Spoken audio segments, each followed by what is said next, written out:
Hello boys, आपका अपने channel G10 classes में फिर से स्वागत है। आज हम बात करेंगे भारत में राष्ट्रवाद, जो आपके पाठ्य पुस्तक सेशन से संबंधित है। एक मैं आपसे रिक्वेस्ट करना चाहता हूं दोस्तों कि आप वीडियो को पूरा देखें। यदि आप वीडियो पूरा देखेंगे तो आपको समझ में अच्छे से आएगा। वीडियो पूरा देखें, बीच में स्किप ना करें। चलिए शुरू करते हैं। भारत में राष्ट्रवाद।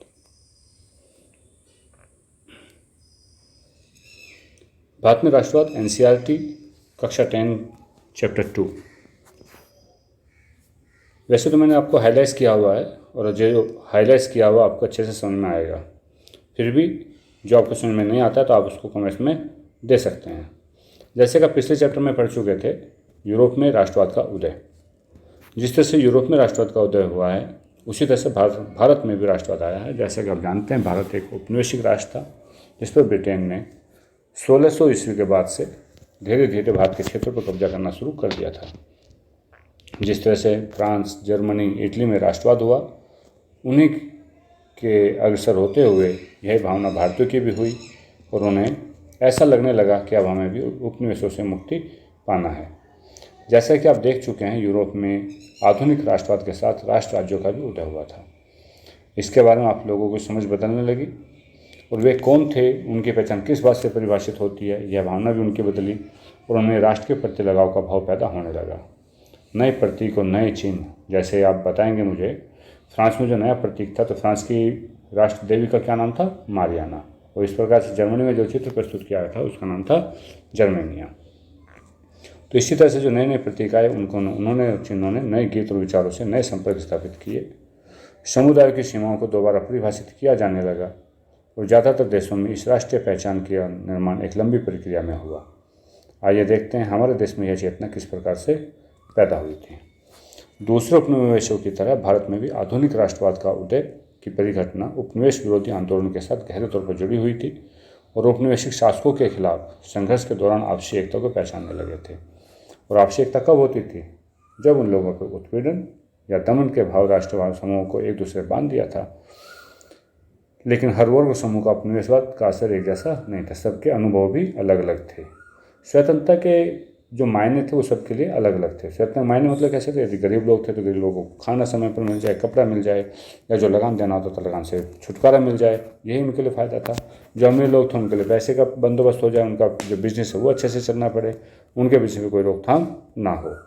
इसी तरह से महात्मा गांधी के नेतृत्व में कांग्रेस ने इन समूहों को इकट्ठा करके एक विशाल आंदोलन खड़ा किया था। लेकिन एकता के टकराव में कुछ बिंदु भी निहित थे। इससे पहले भी आप अपनी पुस्तक में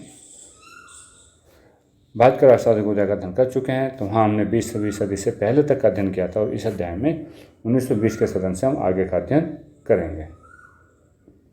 असहयोग आंदोलन और सविनय अवज्ञा के आंदोलन में हम यहाँ पर पढ़ेंगे। ये दोनों आंदोलन हमारे लिए बहुत इंपॉर्टेंट है और ये यूपी टेट, सी टेट की परीक्षाओं में भी इसमें से अक्सर प्रश्न पूछे जाते हैं। हम इसमें लगभग हर प्रश्नों को कवर करते हुए चलेंगे। तो यह वीडियो आप सभी के लिए बहुत इंपॉर्टेंट होने वाली हैं। जो लोग कंपटीशन एग्जाम दे रहे हैं वह भी इसे पढ़ सकते हैं, क्योंकि ज़्यादातर कॉम्पिटिटिव एग्जाम में भी कक्षा 9th और 10th का सिलेबस ही आता है। चलिए शुरू करते हैं। देखिए, जैसा आप ये पिक्चर देख रहे हो, इस पिक्चर में आप देखिए कितनी भीड़ आपको दिखाई दे रही है। इस पिक्चर में कितनी भीड़ आपको दिख रही है। ये लोग कहाँ थे? ये लोग सब गांधी जी के पीछे लगे हुए थे। जब गांधी जी भारत में आए 1915 में, तो उन्होंने एक नए विचार का आंदोलन किया था, इसलिए उनके पीछे पूरी भीड़ एकत्र हो गई थी। ये जन आंदोलन भारत में था। प्रथम विश्व युद्ध, खिलाफत और असहयोग, हम इसके बारे में बात करते हैं कि पहला विश्व युद्ध, खिलाफत और असहयोग आंदोलन के बारे में हम इस चैप्टर में बात करेंगे। देखो बच्चों, जैसे 1919 के बाद के साल में हम देखते हैं कि राष्ट्रीय आंदोलन एक नए इलाकों में फैल गया था। अच्छा, ये बताइए पहले प्रथम विश्व युद्ध जो हुआ था वो कब से कब तक हुआ था? चलिए मैं आपको बताता हूँ। प्रथम विश्व युद्ध 14 जुलाई 1914 से स्टार्ट हुआ था और 11 नवंबर 1918 को फिनिश हो गया था। और जब प्रथम विश्व युद्ध हुआ था तो भारत ने ओपनली रूप से तो इसमें पार्टिसिपेट नहीं किया था, लेकिन जिस तरह हम जानते हैं कि भारत अंग्रेज़ों का उपनिवेश था, तो अंग्रेज़ों ने इसमें भाग लिया था। आप मुझे बताएंगे अंग्रेज मित्र राष्ट्र की तरफ थे या ध्रुव राष्ट्र की तरफ? ये आपके लिए होमवर्क है जो आप कमेंट्स में पास करेंगे। प्रथम विश्व युद्ध के अंदर ब्रिटेन या इंग्लैंड किस तरफ से लड़ाई लड़ रहे थे? वो मित्र राष्ट्र थे या केंद्रीय शक्तियाँ थे? चलिए शुरू करते हैं।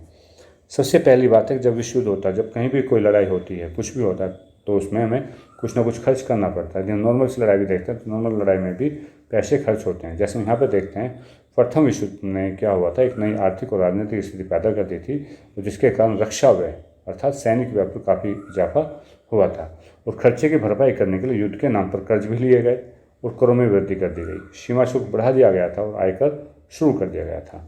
और युद्ध के दौरान क्या होता है, कीमतें भी बढ़ती हैं क्योंकि उत्पादन कम हो जाता है। जब उत्पादन कम होगा तो कीमतें बढ़ेगी। 1913 से 1918 के बीच कीमतें लगभग दोगुनी हो चुकी थी। कितनी हो गई थी?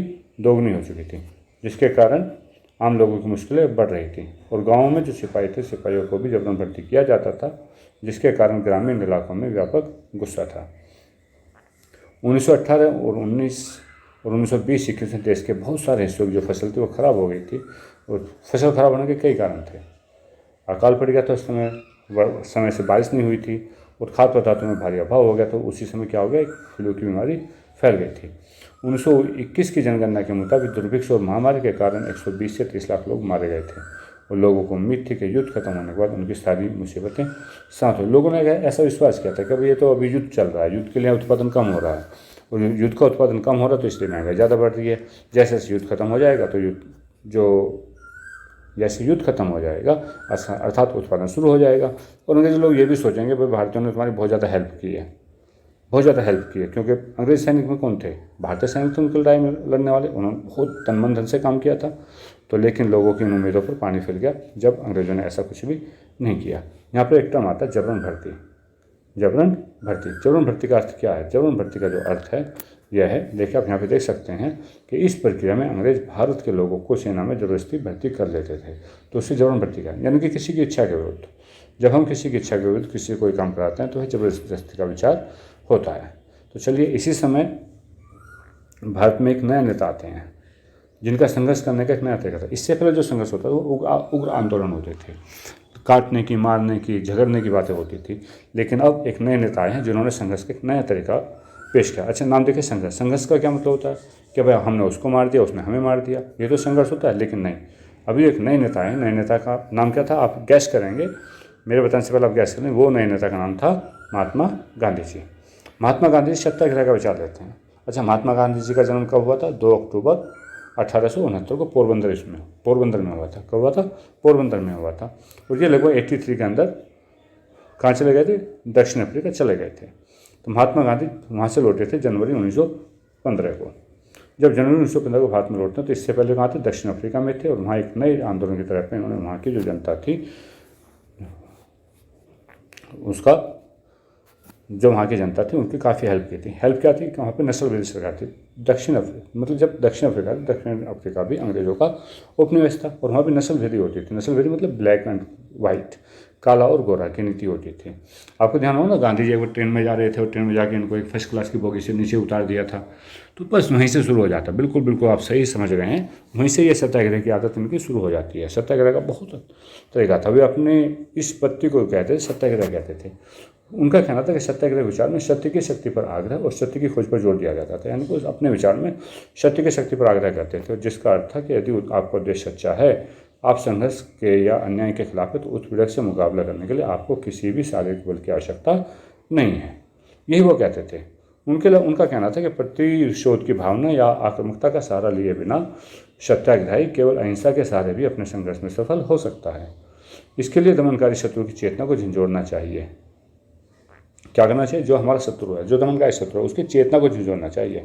और उत्पीड़क शत्रु को ही नहीं बल्कि सभी लोगों को हिंसा के जरिए सत्य को स्वीकार करने के पर विवश होने के बजाय किसको देखना चाहिए? सहज भाव से स्वीकार कर लेना चाहिए। ये इन्होंने बताया था। क्या कहा था गांधी जी? मैं दोबारा फिर बताता हूँ आपको। गांधी जी कहते थे कि सभी लोगों की बात है ये, कि किसी को भी हिंसा को जो है, सभी लोगों को हिंसा के जरिए सत्य को स्वीकार करने पर विवश करने के बजाय किसको देखना चाहिए? सच्चाई को देखने और सहज भाव से स्वीकार करने के लिए प्रेरित किया जाना चाहिए। मतलब हिंसा का प्रयोग ना करें। गांधी जी हिंसा के बिल्कुल विरोधी थे। वो हिंसा को नहीं चाहते थे। इस संघर्ष में अंततः सत्य की ही जीत होती है। और गांधी जी का विश्वास था कि अहिंसा का धर्म जो है वो सभी भारतीयों को एकता के सूत्र में भी बांध सकते हैं। ऐसा विश्वास गांधी जी का था। चलिए आगे चलते हैं। भारत आने के बाद गांधी जी ने कई स्थानों पर सत्याग्रह चलाया। कई स्थानों पर चलाया। 1917 में बिहार के, अच्छा ये करेक्शन है थोड़ा सा, यहाँ पे 1917 नहीं है, ये क्या होगा आपका 1916। 1916 में बिहार के चंपारण का दौरा किया था और दमनकारी बागान की व्यवस्था के खिलाफ किसानों को संघर्ष के लिए प्रेरित भी किया था। 1917 में इन्होंने 1917 में क्या किया, गुजरात के खेड़ा में किसानों की मदद के लिए सत्याग्रह चलाया था। और फसल खराब हो जाना, प्लेग की महामारी के कारण खेड़ा जिले के जो किसान थे वो लगान चुकाने की हालत में नहीं थे, इसलिए उन्होंने खेड़ा के अंदर लगान के ऊपर डिपेंड किया था। वे चाहते थे लगान वसूली में ढील दी जाए। और 1918 में गांधी जी सूती कपड़ा कारों मजदूर के भी सत्याग्रह आंदोलन चलाए, अहमदाबाद जा पहुंचे। याद रखेंगे 1915 में गांधी जी साउथ अफ्रीका से भारत में आए थे। 1916 में उन्होंने चंपारण में सत्याग्रह किया। 1917 में खेड़ा के किसानों का सत्याग्रह किया अहमदाबाद में। और 1918 में वो कहाँ पहुँच गए, 1918 में पहुँच गए वो सूती कपड़ा कारखाने यानी कि मजदूर के मिल में अहमदाबाद। अच्छा ये मैंने 1917 में आपको अहमदाबाद बताया, 1917 में गुजरात का खेड़ा जिला था। याद रखेंगे 1917 में गुजरात का खेड़ा जिला। चलिए गुड। अब देखते हैं हम रोलेट एक्ट। अब जब क्या होता है, यदि कोई आदमी ज़्यादा प्रसिद्ध होता है तो कुछ ना कुछ तो कार्रवाई होती है ना। तो जब यहाँ पे गांधी जी ज़्यादा फेमस हो गए थे तो इस कामयाबी से जो उत्साहित गांधी जी थे उन्होंने 1919 में प्रस्तावित रोलेट एक्ट के विरुद्ध भी एक राष्ट्रव्यापी सत्याग्रह आंदोलन चलाने का फैसला लिया था। हकीकत ये थी कि अंग्रेज भी उनके आंदोलन से प्रभावित हो चुके थे। तो जब अंग्रेज उनके आंदोलन से प्रभावित हो चुके थे तो उन्होंने भी एक रोलेट एक्ट का प्रस्ताव किया। और रोलेट एक्ट का था क्या, चलिए बाद में बताता हूँ। रोलेट एक्ट क्या, भारतीय सदस्यों के भारी विरोध के बाद इस कानून को इंपीरियल लेजिस्लेटिव काउंसिल ने बहुत जल्दबाजी में पारित कर दिया, मतलब बहुत ही जल्दबाजी में पारित कर दिया इसको। अच्छा, और किसके, देखिए भारतीय सदस्यों के भारी विरोध के बावजूद, मतलब भारतीय सदस्य पहले से इसका विरोध कर रहे थे। अच्छा था क्या, रोलेट एक्ट एक ऐसी चीज़ थी, एक ऐसा कानून था जिसमें कैदियों को 2 साल तक बिना मुकदमा चलाए जेल में बंद करने का अधिकार मिल गया था। कि इस कानून के जरिए किया जाए सरकार राजनीतिक गतिविधियों को कुचलने, अर्थात जो क्रांतिकारी कह सकते हैं, जो हमारे स्वतंत्रता सेनानी थे, उन लोगों को, या कोई दोषी हो या कोई दोषी ना, जिस पर शक भी होगा, उन पर शक के बिना पे भी वो किसी को भी अरेस्ट कर सकते थे और 2 साल के लिए जेल में डाल सकते थे। तो ऐसे अन्यायपूर्ण कानून को अहिंसक ढंग से नागरिक अवज्ञा चाहते थे, अहिंसक ढंग से। तो 6 अप्रैल को एक हड़ताल शुरू होनी थी। गांधी जी ने बताया कि 6 अप्रैल को एक हड़ताल से हम शुरू करेंगे, क्या, एक सत्याग्रह। कौन सा सत्याग्रह, रोलेट एक्ट सत्याग्रह। तो इसमें क्या करना था, विभिन्न शहरों में रैली का और जुलूस का आयोजन किया गया। रेलवे वर्कशॉप पे कामकाज जो हड़ताल चलेगा, दुकानें बंद हो गई।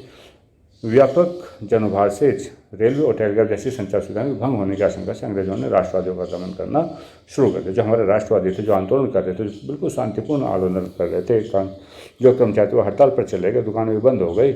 लेकिन जो सरकार थी अंग्रेजों के, लोग चिंतित हो गए कि अब तो ये रेलवे बंद हो जाएगी, टेलीग्राफ जैसी सुविधाएं बंद हो जाएगी, हमारा काम कैसे चलेगा। तो उन्होंने राष्ट्रवादियों का दमन करना शुरू कर दिया। और सबसे पहले शुरू किया उन्होंने अमृतसर में। अमृतसर के बहुत सारे लोकल नेताओं को, स्थानीय नेताओं को उन्होंने हिरासत में ले लिया और गांधी जी के भी दिल्ली में प्रवेश करने पर पाबंदी लगा दी गई। इसी क्रम में 10 अप्रैल को पुलिस ने अमृतसर में एक शांतिपूर्ण जुलूस पर गोली चला दी। जिसके बाद जब शांतिपूर्ण जुलूस पर गोली चलाई तो लोग बैंकों में, डाकखानों में, रेलवे स्टेशन पर हमला करने लगे, यानी कि तोड़फोड़ करने लगे। थोड़ी सी हिंसा हो गई थी अब। और जब हिंसा हो गई तो वहाँ पर जो सरकार थी, उस सरकार ने क्या किया, मार्शल लॉ लागू कर दिया और कमान दे दी जनरल डायर को। जनरल डायर ने यहाँ पर कमान संभाल ली थी। ठीक है, समझ गए ना, यहाँ पर जनरल डायर ने कमान संभाल ली थी। इसके बाद क्या होता है, ये घटना थी 10 अप्रैल को और पूरे शहर में मार्शल लॉ लगा दिया गया था। अब यहाँ पे 13 अप्रैल की बात है, यानी कि ठीक 3 दिन बाद जब जलियांवाला बाग हत्याकांड होता है। तो ये क्या होता है कि उस दिन अमृतसर में बहुत सारे लोग, 13 अप्रैल को क्या होता है, बैसाखी का मेला होता है। तो अमृतसर में बहुत सारे लोग गाँव से आए थे और जो बैसाखी मेला वहाँ पर लगता था, उसमें आने के लिए वो लोग उस मेले को देखने के लिए जलियांवाला बाग में जमा हो जाते हैं। और जमा हो जाते तो काफ़ी लोग सरकार द्वारा लागू किए गए दमनकारी विरोध में प्रकट होने के लिए एकत्रित हुए थे। अच्छा, कुछ लोग जो वहाँ पे दमनकारी कानून कौन सा, रोलेट एक्ट, इसका विरोध करने का प्रकट के लिए भी आमंत्रित हुए थे। और यह मैदान चारों ओर से बंद था। शहर से बाहर होने के कारण यहाँ पर जुटे लोगों को यह भी पता नहीं था कि इलाके में मार्शल लॉ लागू किया जा चुका है। और जनरल डायर हथियारबंद सैनिकों के साथ पहुँच जाते हैं और जाते मैदान से बाहर निकल सारे रास्ते बंद करके अपने सिपाही को आदेश दे देते हैं कि वह जाओ भीड़ पर गोली चलाओ। उन्होंने फिर सारे गेट बंद करा दिया। बंद करने के बाद में अंदर में गोलियाँ चलवा देते हैं, इसमें सैकड़ों लोग मारे जाते हैं। तो बाद में वह बताता है कि नहीं, उसने तो ये जानबूझ के किया था। वह सत्याग्रह के जहन में दहशत और डर का भाव पैदा करना चाहता था, जिससे एक नैतिक भाव उत्पन्न हो जाए और लोग उससे डरने लगे। जैसे जैसे जलियांवाला बाग की खबर फैली तो उत्तर भारत के बहुत सारे शहरों के लोग सड़कों पर उतरने लगे। सबको गुस्सा तो आएगा ना। अब हड़तालें होने लगी, लोग पुलिस से झगड़ा करने लगे, सरकारी इमारत पर हमला करने लगे और इन्हीं कार्रवाइयों को निर्ममता से कुचलने का रास्ता अपना लिया। सरकार ने क्या करने लगा कि जहाँ लोग कुछ लोग की भीड़ देते हैं तो लाठी डंडा गोलियाँ बरसाने लगते थे। अच्छा, सरकार क्या कर रही थी, अब लोगों को अपमानित और आतंकित करना चाहती थी। मतलब जनरल डायर ने जो काम किया वो अभी भी अपने बातों पर कायम रहना चाहता, तो लोगों में डर पैदा करना चाहता था। और उन्होंने सत्याग्रह की ज़मीन पर नाक रगड़ने, सड़क पर घिसट कर चलने और सारे साहिबों को सलाम मारने के लिए मजबूर करने लगे। लोगों को कोड़े मारे गए। यहाँ पे पंजाब का एक गाँव होता था गुजरांवाला, यहाँ पर बम भी बरसाए गए और हिंसा को फैलते देख महात्मा गांधी ने क्या किया, आंदोलन वापस ले लिया, रोलेट आंदोलन वापस ले लिया। जब हिंसा ज़्यादा फैल गई तो महात्मा गांधी ने इस आंदोलन वापस ले लिया।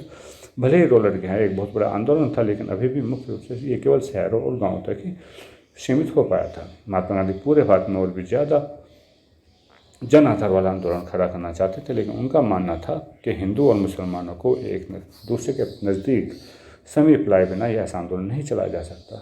उन्हें ऐसा भी लगने लगा कि खिलाफत का मुद्दा उठा के वे दोनों समुदायों को नज़दीक ला सकते हैं। अच्छा, खिलाफत क्या था कि जो पहला विश्व युद्ध था, प्रथम विश्व में ओटोमन की हार हो चुकी थी और जब हार हो गई थी तो इस शासी की अफवाहें फैली हुई थी कि अब इस्लामिक विश्व का जो आध्यात्मिक नेता होता है खलीफा क्या था, ओटोमन साम्राज्य यानी कि तुर्की साम्राज्य पर, क्या उसको बहुत ही सख्त शांति संधि थोपी जाएगी। वो हार गया था, तो जब वो हार गया था तो क्या तुर्की में तो बहुत ज़्यादा अमेरिका जो क्या करेंगे, बहुत ज़्यादा सख्त संधि थोपेंगे या ब्रिटेन बहुत सख्त संधि थोपेंगे। तो थोपेंगे तो क्या होगा, खलीफा की तत्कालिक शक्तियों की रक्षा के लिए मार्च 1919 में बम्बई में एक खिलाफत समिति का गठन किया गया था। खिलाफत समिति का गठन किया गया था। अच्छा, ये खिलाफत समिति क्या चीज़ थी, ये था ना खलीफा के सपोज में, खलीफा के विश्वास में एक समिति का गठन किया जिसको खिलाफत समिति कहा गया है। इसको किया था मोहम्मद अली और शौकत अली, जिसको अली बंधु कहा जाता है। अच्छा, इन्होंने कई मुस्लिम नेताओं ने संयुक्त जन कार्रवाई की संभावना तलाशने के लिए महात्मा गांधी से चर्चा शुरू कर दी। यानी कि ये लोग भी चाहते थे, जो अली बंधु थे मोहम्मद अली और शौकत अली, ये भी चाहते थे कि गांधी जी के साथ मिला जाए। तो सितंबर 1920 में गांधी जी के कलकत्ता अधिवेशन में महात्मा गांधी ने दूसरे नेताओं को इस बात पर राजी कर लिया कि वे खिलाफत आंदोलन के समर्थन और स्वराज के लिए एक ऐसे आंदोलन शुरू किया जाना चाहिए। कब हुआ था ये, कलकत्ता अधिवेशन में। और कलकत्ता अधिवेशन कब हुआ था, सितंबर 1920 में। ठीक है, अब चलिए, अब एक आंदोलन असहयोग आंदोलन शुरू करना चाहिए। क्या नाम है, असहयोग।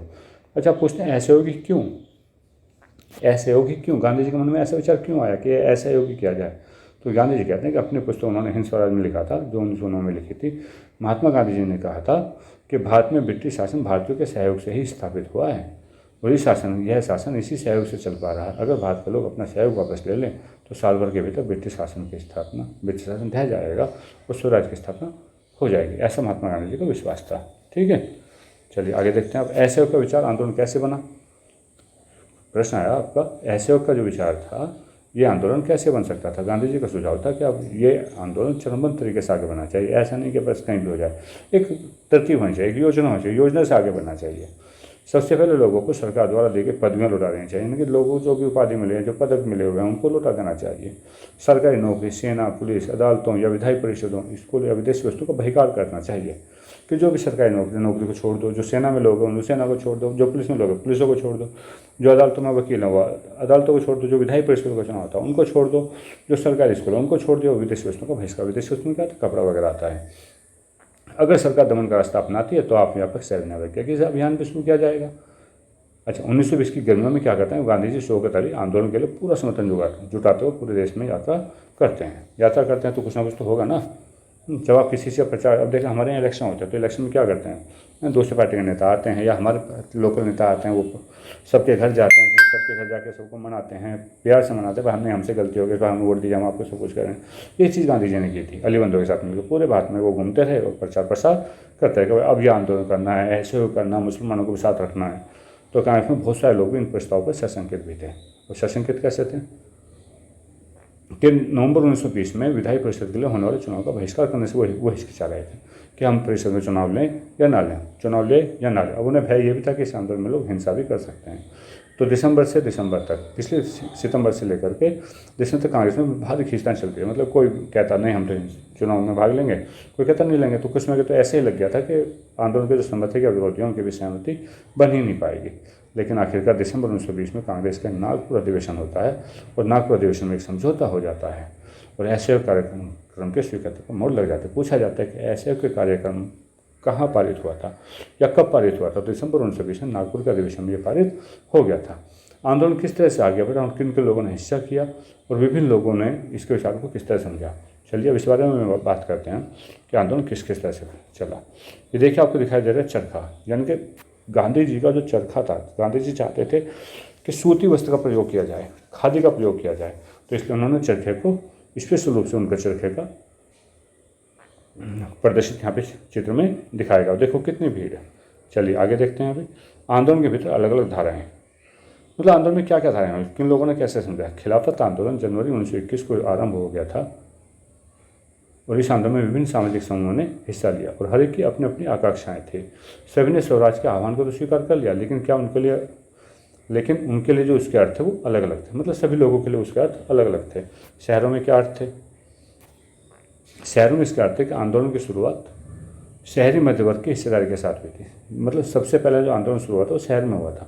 हजारों विद्यार्थियों ने स्कूल कॉलेज छोड़, जैसे गांधी जी ने बताया, हजारों विद्यार्थियों ने क्या किया, स्कूल कॉलेज छोड़ दिया। हेडमास्टर और शिक्षकों ने अपने इस्तीफे दे दिए थे। वकीलों ने मुकदमे लड़ना बंद कर दिया और मद्रास के अलावा, बहुत इंपॉर्टेंट प्रश्न है, मद्रास के अलावा ज़्यादातर प्रांतों में परिषद चुनाव का बहिष्कार कर दिया गया। मतलब केवल मद्रास में नहीं किया गया था। क्यों नहीं किया था कि मद्रास में जो पार्टी थी वो गैर ब्राह्मणों द्वारा एक जस्टिस पार्टी का मानना यह था कि काउंसिल में प्रवेश के जरिए उन्हें ये अधिकार मिल सकता है कि सामान्य रूप जो केवल सामान्य रूप से ब्राह्मणों को ही मिल पाते थे। अर्थात उस समय जातिवादी बहुत ज़्यादा चल रहा था, ब्राह्मणों का और गैर ब्राह्मणों का जातिवाद होता था। तो इसलिए इस पार्टी ने चुनाव में बहिष्कार नहीं किया। पूछा जा सकता है कि असहयोग आंदोलन के दौरान परिषद चुनाव का बहिष्कार किसने नहीं किया या कहाँ पर नहीं किया गया, तो मद्रास में नहीं किया गया। किसने नहीं किया, गैर ब्राह्मण पार्टी एक जस्टिस पार्टी, उसने नहीं किया था। क्यों नहीं किया था, क्योंकि वो अपने लिए कोई अधिकार चाहते थे जहाँ पर केवल ब्राह्मणों को प्रवेश मिल पाता था, इसलिए उन्होंने ये बहिष्कार नहीं किया था। चलिए आगे देखते हैं। आर्थिक मोर्चा क्या है, आर्थिक मोर्चा होता है इकोनॉमिक कंडीशन। अच्छा देखिए, आर्थिक मोर्चे पर ऐसे होकर असर और भी ज़्यादा नाटकीय रहा। नाटकीय क्यों रहा कि विदेशी सामान का बहिष्कार कर दिया गया। शराब की दुकानों की पिकेटिंग मतलब रोकना कि कोई भी शराब की दुकान पर जा ही ना पाएगा, चारों से रास्ते बंद कर दिया उसके। भाई शराब कोई नहीं पिएगा। शराब कहाँ से होती थी, शराब फॉरेन की होती थी। विदेशी कपड़े जो थे वो उनकी होली जला दी, मतलब विदेशी कपड़े को आग लगा दी गई, ना पहनने किया। 1920 और 21 के बीच में जो विदेशी कपड़े का आया था वो आधा रह गया, तो उसकी कीमत 102 करोड़ से घटकर केवल 57 करोड़ रह गए। तो अंग्रेजों को धक्का लगेगा, तो बहुत सारे स्थान पर व्यापारियों ने भी विदेशी चीज़ों का व्यापार करने और विदेशी व्यापार में पैसा लगाने से इनकार कर दिया था। जब बहिष्कार आंदोलन फैला तो लोग आयातित कपड़े को छोड़कर केवल भारतीय कपड़े पहनने लगे, और जब भारतीय कपड़े पहनने लगे तो क्या होगा, उत्पादन बढ़ेगा। तो भारतीय कपड़ा मिलों का और हथकरघों का भी उत्पादन बढ़ने लगा था। लेकिन कहते हैं कि कोई भी कारण होता है वो कुछ समय के लिए होता है, तो कुछ समय बाद क्या होता है, शहरों का आंदोलन धीमा पड़ने लगा। धीमा पड़ने के कई कारण थे। कारण ये था, सबसे पहले कारण था कि खादी कपड़ा मिलों में भारी पैमाने पर बनने वाले खादी कपड़ा क्या होता था, ये हाथ से बनाया जाता था, बाद में बनता था, छोटे उद्योग थे। और मिलों में भारी पैमाने पर बनने वाले कपड़े, जो मिल में कपड़ा बनता तो वहाँ ज़्यादा बनता, तो ज़्यादा पड़ता था, तो वो सस्ता होता था, और खादी कपड़ा महंगा होता था। इसलिए खादी कपड़ा मिल में बनने वाले कपड़ों के मुकाबले महंगा होता था और गरीब उसे नहीं खरीद सकते थे। वे मिलों के कपड़े का लंबे समय तक कैसे बहिष्कार कर सकते हैं, उनकी इनकम तो थी नहीं, मजदूरी करते थे, अब वो भी छूट गई थी। और ब्रिटिश संस्थानों के लिए बहिष्कार से भी समस्या पैदा हो गई थी। ब्रिटिश संस्थानों की समस्या से पैदा ये होगी कि आंदोलन की कामयाबी के लिए वैकल्पिक भारतीय संस्थानों की स्थापना करना बहुत जरूरी था, जो कि नहीं हो पाया। और ब्रिटिश संस्थानों का स्थान पर उनका प्रयोग किया जा सके, मतलब भारतीय संस्थान तो चाहिए थे, एजुकेशन के लिए, स्कूल के लिए भारतीय स्कूल चाहिए थे, लेकिन वैकल्पिक संस्थानों की स्थापना की प्रक्रिया बहुत ज़्यादा धीमी थी। तो इसका कारण आपके विद्यार्थी और जो सरकारी स्कूलों में लौटने लगे, और जब विद्यार्थी लौटेंगे तो विद्यार्थी लौटेंगे तो क्या होगा, शिक्षक को भी जाना पड़ेगा ना। और जो वकील थे, वकील भी दोबारा सरकारी अदालतों में दिखाई देने लगे। अब देखिए ग्रामीण आंदोलन, ग्रामीण इलाकों में विद्रोह। ग्रामीण इलाकों में क्या विद्रोह होता है कि शहरों से बढ़कर अब असहयोग आंदोलन देहात में भी फैल गया था। युद्ध के बाद देश के विभिन्न भागों में किसान और आदिवासियों के संघर्ष भी इस आंदोलन में समा गए थे। यानी कि युद्ध के बाद में भी जो भी संघर्ष चल रहे थे, वे जो संघर्ष चल रहे थे किसानों के, वे संघर्ष भी इसी आंदोलन में समा गए। चलिए देखते हैं क्या होता है। अब देखिए, सबसे पहला संघर्ष आता है आपका अवध की बात हम करते हैं। अवध में कहते हैं, अवध के सन्यासी बाबा थे रामचंद्र। बाबा रामचंद्र देव किसानों का नेतृत्व कर रहे थे अवध में, और बाबा रामचंद्र इससे पहले फिजी में गिरमिटिया मजदूर के तौर पर काम कर चुके थे। गिरमिटिया मजदूर क्या था, गिरमिटिया मजदूर एक वह मजदूर था जो लोगों को काम करने के लिए एक स्थान से दूसरे स्थान पर भेजा जाता था, लेकर जाया जाता था, और ये एक एग्रीमेंट के तहत काम होता था। देखिए आपको यहाँ पे लिखा हुआ है, औपनिवेशिक शासन के दौरान बहुत सारे लोगों को काम करने के लिए दूसरे देश, फिजी, गयाना, वेस्ट इंडीज आदि स्थान पर ले जाया गया था, जहाँ बाद में गिरमिटियाओं ने एक एग्रीमेंट अनुबंध के तहत लेकर जाना था, और इस एग्रीमेंट को ये मजदूर गिरमिट कहने लगे थे। और आगे चलकर इन मजदूर को गिरमिटिया मजदूर कहने लगे। क्या कहने लगे? गिरमिटिया मजदूर। तो जो सन्यासी बाबा रामचंद्र देव थे ये ऐसे गिरमिटिया मजदूर थे। तो जब गिरमिटिया मजदूर थे ये, तो इन्हें पता था मजदूरों की क्या क्या दिक्कत होती है, क्या क्या परेशानियाँ होती है। तो इनका आंदोलन तालुकदार और जमींदारों के खिलाफ था, जो किसान से भारी भरकम लगान और तरह तरह के कर वसूलते थे और किसानों को बेकार भी करने, बेकार बिना वेतन के कोई काम कराना, कि उन्हें को मजदूरी देते नहीं थे, पारिश्रमिक देते नहीं थे और उनसे काम कराते थे, तो ये होता था बेकार। पट्टेदार के तौर पर, पट्टेदार भूमि का एक टुकड़ा होता था जो लोगों को दे दिया जाता, जिसको पट्टा कहते थे। उसको कुछ किराया उनको देना होता था। तो पट्टेदार के तौर पर उनके पट्टे निश्चित नहीं होते थे, बार बार पट्टे जमीन से हटा दिया जाता था ताकि जमीन पर कोई भी अपना अधिकार स्थापित न कर सके। और किसानों की मांग ये थी कि लगान को कम किया जाए, बेगार खत्म करी जाए और दमनकारी जमींदारों का सामाजिक बहिष्कार किया जाए। बहुत सारे स्थानों पर जमींदारों को न्याय धोबी सुधार से वंचित करने के लिए पंचायतों ने न्याय धोबी का फैसला भी कर दिया था कि अब उन्हें कोई भी न्याय धोबी वगैरह नहीं मिलेगा। तो जब इस तरह की कार्रवाई थी तो 1920 के अंदर पंडित जवाहरलाल नेहरू अवध के गांव का दौरा करते हैं, गांव से बातचीत करते हैं, उनकी व्यवस्था को सुलझाने का प्रयास करते हैं। अक्टूबर तक जवाहरलाल नेहरू, बाबा रामचंद्र और कुछ और अन्य लोग आते हैं। उनके घर में एक अवध किसान सभा का, यानी कि एक संगठन का निर्माण कर लिया जाता है। इसका नाम होता है अवध किसान सभा। कब होता है? 1920 के बाद। महीने भर में पूरे इलाका में गांव के संगठन की इससे 300 से ज़्यादा शाखाएं बन चुकी होती है।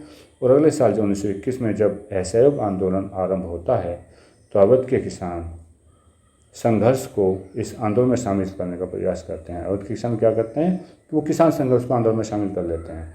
लेकिन किसानों के आंदोलन के ऐसे स्वरूप विकसित हो चुके थे जिनसे कांग्रेस नेतृत्व खुश नहीं। अब कांग्रेस नेतृत्व क्या, कांग्रेस नेतृत्व किसका था? गांधी जी का। वो चाहते थे अहिंसा, और जबकि यहाँ पे क्या होती थी? हिंसा। इसलिए तो नहीं चाहते थे वो, यहाँ पे क्या होती थी? हिंसा। देखें, जब 1921 में आंदोलन फैला तो तालुकदारों और व्यापारियों के मकानों पर हमले होने लगे, बाजू में लूटपाट होने लगे, अनाज के गोदाम पर कब्जा करना लगा। गांधी जी ने ये थोड़ी बताया था, गांधी तो अहिंसा के मामले से बताया था, लेकिन ये लोग उल्टा काम कर रहे थे। तो बहुत सारे स्थानों पर स्थानीय नेता जो थे वो किसानों को समझा रहे थे कि गांधी जी ने ऐलान कर दिया अब कोई लगान नहीं भरेगा और ज़मीन गरीबों में बांट दी जाएगी। महात्मा जी का नाम लेकर के ये लोग अपनी सारी कार्रवाई और आकांक्षाओं को सही ठहरा रहे थे कि वह जो करना वो करना, वो महात्मा गांधी ने बता दिया, अब तो हमें ये काम करना है। चलिए आगे देखते हैं। आदिवासी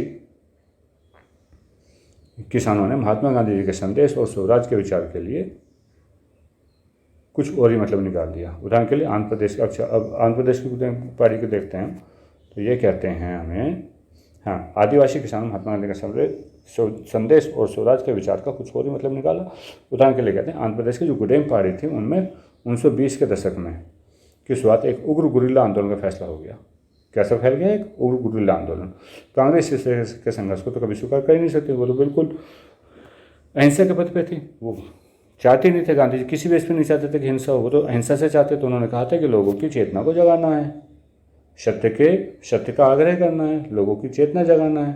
तो यहाँ पे क्षेत्रों की तरफ अंग्रेजी सरकार ने किया, जैसे अन्य क्षेत्रों में यहाँ तो सरकार ने यहाँ पर बड़े बड़े जंगलों में लोगों के दाखिल होने पर पाबंदी लगा दी थी, यानी कि कुछ जंगलों को आरक्षित कर दिया गया था। अब लोग ना तो इन जंगलों में मवेशियों को चरा सकते थे, ना ही जलाने के लिए लकड़ी और फल बीन सकते। ये 2/3 हिस्सा जो था जंगलों का वो उन्होंने आरक्षित कर दिया था। इससे पहाड़ों और के लोग परेशान और गुस्से में थे कि ना कि उनकी रोजी रोटी पर असर पड़ जाए, बल्कि उन्हें लगता था कि परंपरागत जो अधिकार वो छीने जा रहे हैं। और सरकार ने उन्हें सड़कों के निर्माण के लिए बेकार करने पर भी मजबूर कर दिया था। तो उनका नेतृत्व कर रहे थे अल्लूरी सीताराम राजू। कौन कर रहा था? अल्लूरी सीताराम राजू। ये नेतृत्व कर रहे थे अल्लूरी सीताराम। ये बहुत दिलचस्प व्यक्ति थे, बताया गया है ये इतनी दिलचस्प है कि ये कहते थे बहुत सारी विशेष शक्तियाँ इनके पास है, अनुमान लगा सकते हैं, लोगों को स्वस्थ कर सकते हैं, कोई गोली भी उन्हें नहीं मार सकते। मतलब ये तो अमर हो गए। राजू के व्यक्तित्व से चमत्कृत विद्रोहियों को विश्वास था कि वो ईश्वर का वो था, ये कहते रहते थे। और राजू महात्मा गांधी जी की महानता के गुण भी गाते थे। ये मतलब एक विरोधी प्रवृत्ति के गुण थे। एक तरफ ये महात्मा गांधी जी के गुण भी गाते थे और दूसरी तरफ ये बल प्रयोग का भी प्रयोग कहते थे। अच्छा, और ये कहते थे कि असहयोग आंदोलन से वो प्रेरित है और लोगों को खादी पहनने, शराब छोड़ने के लिए भी प्रेरित किया था। और उन्होंने दावा भी किया था कि भारत अहिंसा के बल पर नहीं बल्कि भारत अहिंसा के बल पर नहीं बल्कि किस पर? बल प्रयोग के जरिए ही आज़ाद हो सकता है। किस पे? इन्होंने क्या दावा किया था कि भारत अहिंसा के बल पर नहीं बल्कि बल प्रयोग के जरिए आज़ाद हो सकता है। और गुडेम विद्रोहियों ने पुलिस थानों पर हमले किए और पुलिस अधिकारी को मारने की कोशिश की। और जब इनको पकड़ा गया तो पकड़ करके 1924 में राजू को फांसी दे दी गई। और जब तक इन्हें फांसी दी तब तक अपने इलाके में लोकनायक बन चुके थे। अच्छा, अब देखते हैं बागानों में स्वराज। बागान क्या है? भाई बागों की चारबंदी कर देते हैं, उसको बागन बोल देते हैं। ठीक है। महात्मा गांधी जी के विचार और स्वराज के उदाहरण के लिए बागों मजदूरी को अपनी समझती है। अब यहाँ पे आसाम के बड़े बड़े बागान थे जहाँ पे चाय और कॉफ़ी और कहवा के लगते थे। यहाँ के बागान मजदूर के लिए आज़ादी का मतलब कुछ अलग ही था। ये उन 4 दीवारों से जब चाहें आ जा सकते हैं और जब चाहें बंद कर। अच्छा, इनका मतलब सिर्फ ये था कि 4 दीवारों से जब चाहे तब आ सकते हैं, लेकिन इनको वहाँ बंद कर रखा गया था। तो इनका मतलब ये था कि अब ये अपने गाँव से संपर्क रख पाएंगे। अच्छा, हुआ क्या था, 1859 ईस्वी में जो इंग्लैंड का इमिग्रेशन एक्ट था, उसके तहत बागान में काम करने वाले मजदूरों को बिना इजाज़त के लगान से बाहर जाने की अनुमति नहीं होती थी, और यह इजाज़त ना ही उन्हें मिल पाती थी। ऐसा नहीं कि कभी नहीं मिलती थी, कभी कभार मिल गई, लेकिन बहुत ही रेयर केस था कि इनको ऐसी आज़ादी मिल पाना। जब उन्होंने ऐसे आंदोलन के बारे में सुना तो हज़ारों मजदूर अपने अधिकारियों की अवहेलना करने लगे। उन्होंने बागान छोड़ दिया और अपने घर को चल दिए। अब ये सबसे बड़ी गलती थी इनकी। उन्हें ये लगता था कि अब गांधीराज आ रहा है, इसलिए हर एक को गाँव में ज़मीन मिल जाएगी, लेकिन मंजिल पर क्यों नहीं पहुँच पाए कि हर जगह तो हड़तालें लगी हुई थी। तो रेलवे और स्टीमर की हड़ताल के वे रास्ते में फंस गया। पुलिस ने दोबारा पकड़ लिया और फिर उनकी बहुत बुरी तरह पिटाई करी, जो कि उनको बहुत ज़्यादा नुकसान हुआ। स्थानीय आंदोलन की अपेक्षा की दृष्टि से कांग्रेस के कार्यक्रम को परिभाषित नहीं किया गया था। हकीकत क्या थी कि इनमें अपेक्षाओं और दृष्टियों को, जो आंदोलन की अपेक्षाएं थी, वो कांग्रेस के कार्यक्रम में परिभाषित नहीं किया गया भाई कैसे करना है। उन्होंने बस स्वराज शब्द का प्रयोग अपने अपने हिसाब से अर्थ निकाल लिया। स्वराज मतलब अपना राज्य। ऐसे युग का होता था, इसमें सारे कष्ट और मुसीबतें मतलब उन्होंने एक ऐसा कल्पना कर दिया, जैसे फ्रांसीसी के अंत में आता है एक शब्द आता था यूटोपिया। यूटोपिया कहते हैं एक ऐसा काल्पनिक संसार था कि जिसमें कुछ भी आप कर सकते हैं कि इसका साकार होना संभव नहीं है। तो ऐसे इन लोगों ने समझ लिया था कि भाई अब तो गांधी राज आ गया है और हमें किसी डरने की कोई जरूरत नहीं है। गांधी जी के आश्रम में गांधी जी के नाम का नारा लगाते हैं आदिवासी जितने भी होते हैं, और स्वतंत्र भारत के ओंकार भरते हैं। तो वे अखिल भारतीय आंदोलन से भावनात्मक स्तर पर जुड़े हुए थे, और जब वे महात्मा गांधी जी का नाम लेकर करते तो अपने आंदोलन को कांग्रेस के आंदोलन से जोड़कर देखते थे, और वास्तव में ऐसे आंदोलन का अंग बन जाता था जो उनके इलाके तक सीमित नहीं था। ऐसा योग आंदोलन पूरे विश्व भारत में फैला हुआ था, और जबकि ये छोटे मोटे आंदोलन उनके इलाके तक सीमित थे, लेकिन वो उससे जोड़ देते थे उसको। इसी तरह से एक चोरी चोरा कांड होता है गोरखपुर से। देखिए कितना अच्छी आपको पिक्चर दिखाई गई है। ये पुलिस थाना था, पुलिस थाने को फूंक दिया जाता है। यहाँ पे 21 पुलिसकर्मी सीधे जलकर मर जाते हैं। ये आपके पुलिसकर्मी हैं जिनको जिंदा जला दिया जाता है। ये होता था आपका फरवरी 1922 में। चलिए आज के लिए इतना। हाँ, आपकी वीडियो हम समाप्त करना चाहते हैं, और आपको कोई भी आपका क्वेश्चन है तो आप कमेंट में पास करेंगे, और वीडियो को लाइक शेयर व सब्सक्राइब करना ना भूलें। Thank you.